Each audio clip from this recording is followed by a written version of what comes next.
जो चमत्कार कहलाते हैं वे बस प्रकृति के अज्ञात नियम हैं। यह वाक्य केवल एक विचार नहीं बल्कि मनुष्य की चेतना के द्वार पर खड़ा वह दस्तक है जो हमें हमारी सीमाओं, हमारी जिज्ञासा और हमारी अज्ञानता तीनों से एक साथ रूबरू कराता है। जब हम किसी घटना को चमत्कार कहते हैं तब हम अनजाने में यह स्वीकार करते हैं कि वह घटना हमारी समझ से परे है।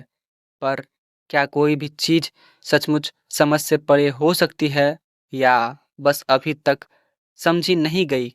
प्रकृति के नियम हमारे चारों ओर हमेशा सक्रिय रहते हैं, पर हम तभी उन्हें पहचानते हैं जब वे हमारी सामान्य अनुभूतियों से टकराते हैं। बिजली गिरना, ज्वालामुखी फटना, कोई साधारण व्यक्ति बिना किसी स्पष्ट साधन के असाधारण कार्य का कर देना, ये सभी घटनाएं जब हमारे ज्ञात विज्ञान के सीमाओं से बाहर होती है, तब हम उन्हें चमत्कार का नाम दे देते हैं। पर अगर हम इतिहास की ओर देखें तो एक स्पष्ट पैटर्न दिखाई देता है। जो कल चमत्कार था, वह आज विज्ञान है।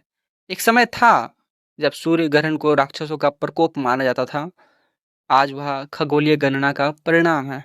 इसी तरह एक समय रेडियो तरंगें भी काला जादू जैसी लगती थी, हवा में बातें उड़ रही है, पर अब हम जानते हैं यह विद्युत चुम्बकीय तरंगों का खेल है।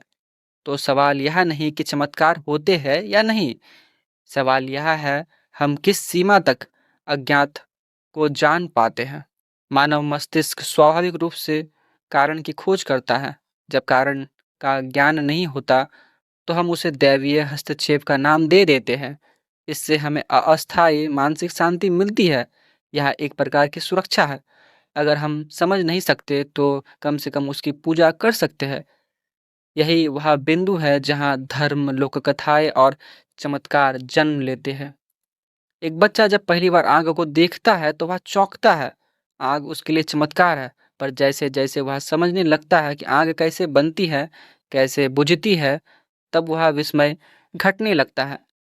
कुछ वैसा ही हमारी सभ्यता के साथ भी होता है। विज्ञान कभी पूर्ण नहीं होता, वह निरंतर विकसित होता है।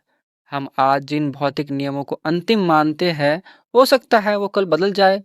क्वांटम भौतिकी इसका बेहतरीन उदाहरण है, जहाँ कण एक साथ कई अवस्थाओं में रह सकता है, जहाँ निरीक्षण ही परिणाम को बदल देता है।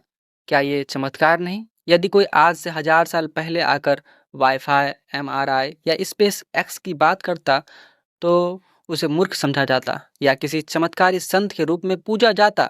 यह साबित करता है चमत्कार हमारी समयबद्ध अज्ञानता है। हर चमत्कार एक चुनौती है हमारे सोचने की शक्ति के लिए, हमारे ज्ञान की सीमा के लिए। हम कहते हैं यह असंभव है, तब हम शायद यह कहना भूल जाते हैं यह मेरे लिए अभी असंभव है।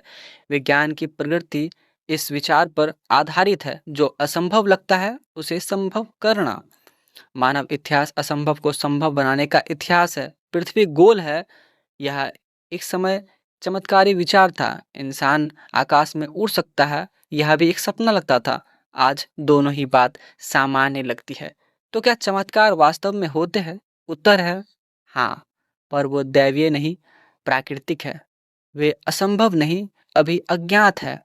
सच्चा चमत्कार यह नहीं कि कोई पानी पर चले या बिना कुछ खाए जीवित रहे। सच्चा चमत्कार यह है कि हम प्रश्न पूछ सकते हैं, उत्तर खोज सकते हैं और अपने अज्ञान से ऊपर उठ सकते हैं। हर चमत्कार बस उस दरवाजे का नाम है जिसके पार ज्ञान की अगली सीढ़ी छुपी है। और यही मनुष्य की सबसे बड़ी शक्ति है, वह चमत्कार को भी समझ में बदल सकता है।